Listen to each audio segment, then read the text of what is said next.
नमस्कार दर्शकों, स्वागत है आपका विनायक क्रिएशन में।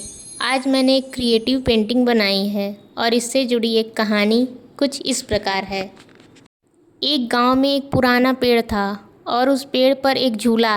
गांव के लोग कहते थे कि हर शाम ठीक 7 बजे वह झूला अपने आप ही हिलता है। लेकिन सबसे अजीब बात यह थी कि जिसने भी 7 बजे उस झूले पर बैठने की कोशिश की, उसे अगले दिन एक ऐसी चीज़ मिली जिसे उसने सालों पहले खो दिया।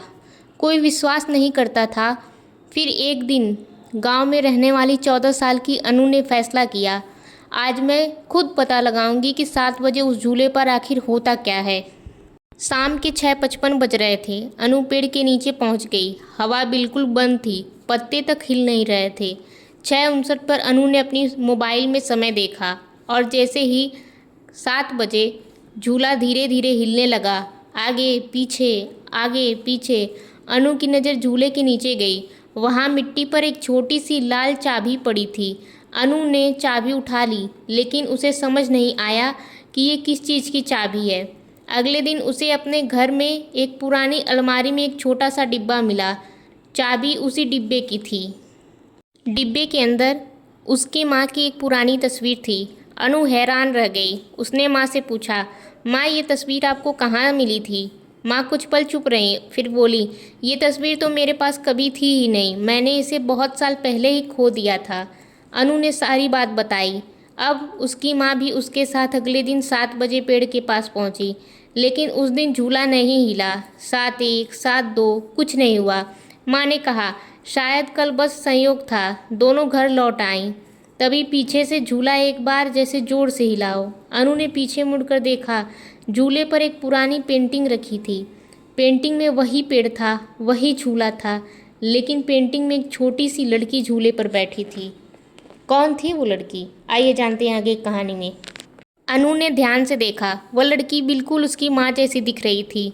पेंटिंग के पीछे सिर्फ एक लाइन लिखी थी, जिस दिन तुम अपनी सबसे प्यारी चीज़ भूल जाओगी, झूला तुम्हें वापस याद दिलाएगा। अनु ने अपनी माँ की तरफ देखा। माँ की आंखों से आंसू बह रहे थे। उन्होंने धीरे से कहा, मुझे अब याद आया। बचपन में इसी पेड़ के नीचे माँ अपनी पुरानी अच्छी दोस्त रिया के साथ रोज़ खेलती थी। लेकिन एक दिन रिया अचानक दूसरे शहर चली गई। जाने से पहले रिया ने एक छोटी सी पेंटिंग माँ को दी थी, लेकिन वह पेंटिंग रास्ते में कहीं खो गई। माँ ने इतने सालों में रिया को याद करना लगभग छोड़ दिया। अनु ने पेंटिंग को पलटा तो उस पर एक पता लिखा था। माँ ने कहा, ये तो रिया की पुराने घर का पता है। अगले दिन दोनों माँ और पुत्री वहाँ उस पते पर पहुँचे, लेकिन घर बंद था। रिया की पड़ोसन ने बताया, रिया यहाँ नहीं रहती, पर अपने हर जन्मदिन पर यहाँ आती है। अनु ने पूछा, कब? महिला ने कहा, आज। अनु और उसकी माँ तुरंत अपने गांव भागे। 7 बजने वाले थे।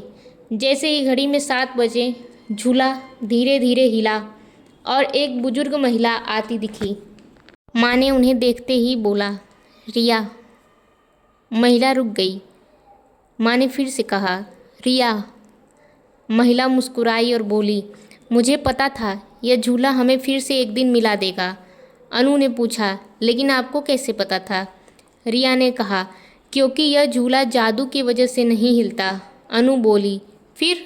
रिया मुस्कुराई, क्योंकि हर साल कोई इंसान इस झूले को चला कर जाता है। अनु ने देखा, गांव के एक बूढ़े चौकीदार पेड़ के पीछे खड़े थे। उन्होंने हंसते हुए कहा, तुम बच्चों को क्या लगा, सच में भूत हैं? सब हंस पड़े। अनु ने उसी शाम उस पूरे पल की एक पेंटिंग बनाई। आधी पत्ती हरी थी और आधी में सुनहरा सूर्यास्त। बीच में वही पेड़, वही झूला, और नीचे लिखा था, कुछ झूले बच्चों को नहीं, यादों को झुलाते हैं।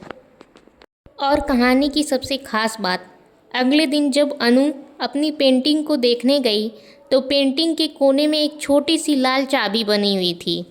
हैरानी की बात यह थी कि अनु ने वह चाबी वहाँ बनाई ही नहीं थी, तो फिर वह चाबी पेंटिंग में कहाँ से आई?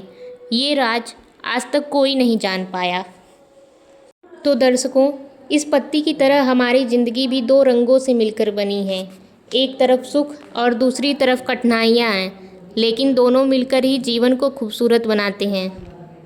इसलिए मुश्किल समय में घबराना नहीं चाहिए, भगवान पर विश्वास रखना चाहिए, क्योंकि हर अंधेरी शाम के बाद एक नई सुबह ज़रूर आती है।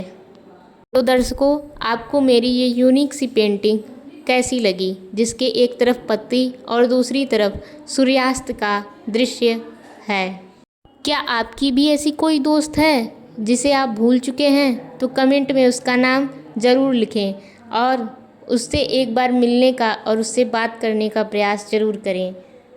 पेंटिंग के साथ कहानी के लिए हमें सब्सक्राइब कर लें।